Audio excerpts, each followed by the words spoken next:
Docteur en sciences politiques, Serigne Saliou Samb a tiré sa révérence ce 16 juin, emporté par une maladie.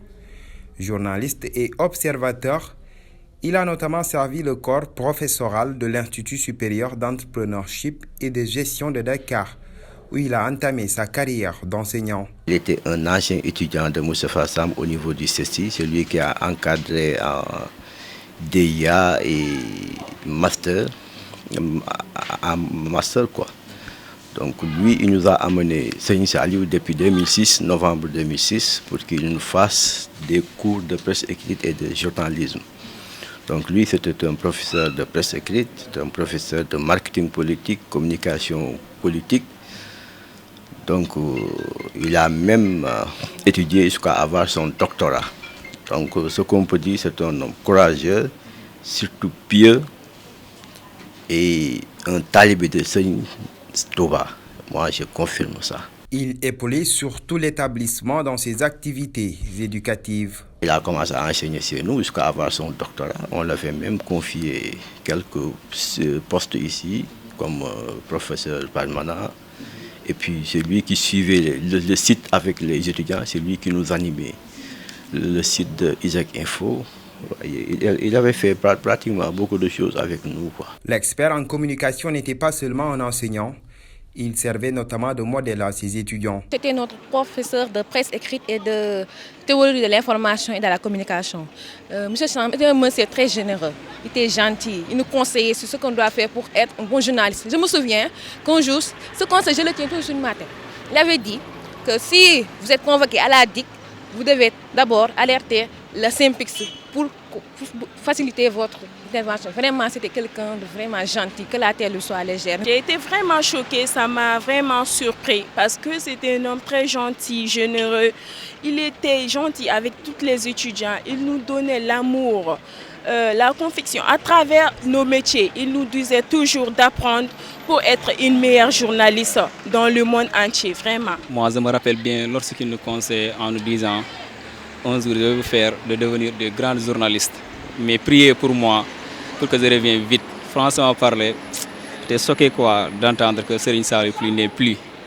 C'est triste. Issu de la 30e promotion du Centre d'études des sciences et techniques de l'information de l'UCAD, Serigne Saliou faisait partie du cercle d'amis dit la bande des 5 avec le journaliste et observateur Ousmane Sène. On nous appelait toujours la bande des 5. C'était Salif, Ibrahima Diallo, Balé Pereira, Abdou Aziz Diédhiou et moi. On était toujours dans l'une de nos chambres universitaires ici. On échangeait sur beaucoup de choses. Et cela aussi faisait partie de la formation parce que c'était une fréquentation utile.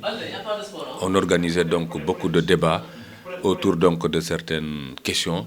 Et ces débats étaient toujours utiles parce que c'était aussi des débats qui participaient à la formation autour des idéologies et tout cela donc des exposés.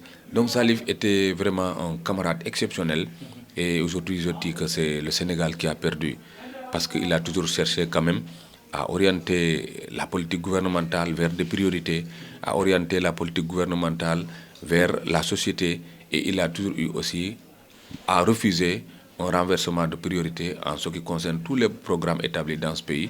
Et ça, il l'a fait sous plusieurs régimes, parce que déjà au CESTI, c'est quelqu'un qui avait ses idées et qui les défendait bien. Et cela a continué lorsqu'il est devenu journaliste plein. De par ses œuvres qui ne sont plus à démontrer, l'homme en question doit en réalité inspirer la nouvelle génération de journalistes, croit son camarade et ami.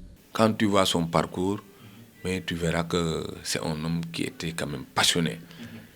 Il a été d'abord à l'université, il a été formé au BTS, il a réussi au CESTI, sorti journaliste, il est encore parti se faire former, il est devenu juriste spécialiste des questions internationales, il a dirigé, écrivain, il a publié 2 ouvrages ici au Sénégal et il était sur le point également d'en publier d'autres parce qu'il était toujours sur la recherche et il aimait toujours publier les livres. Il m'avait dit qu'au-delà des études, moi j'aimerais vraiment écrire mes pensées, vraiment les consigner quelque part.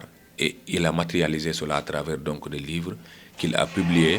Et autre chose aussi, c'est lui, Salif, qui s'intéressait vraiment à la confrérie, au mouridisme, qu'il savait aussi défendre. Parce qu'au-delà des études du français, il maîtrisait le Coran Il maîtrisait le khassida de Seigne Touba et il était un mouride aussi convaincu. Et à chaque fois, vraiment, quand on se rencontrait, on échangeait sur beaucoup de choses.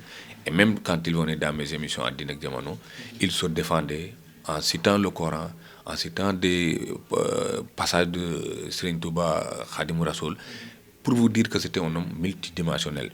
Et il doit servir de leçon aux jeunes générations. Serigne Saliou Samb est l'auteur de 2 ouvrages, Pape Samba Mboup, Ange ou Démon, et Le Sénégal et le Maroc, trajectoire géopolitique de 2 États pivots en Afrique de l'Ouest et au Maghreb.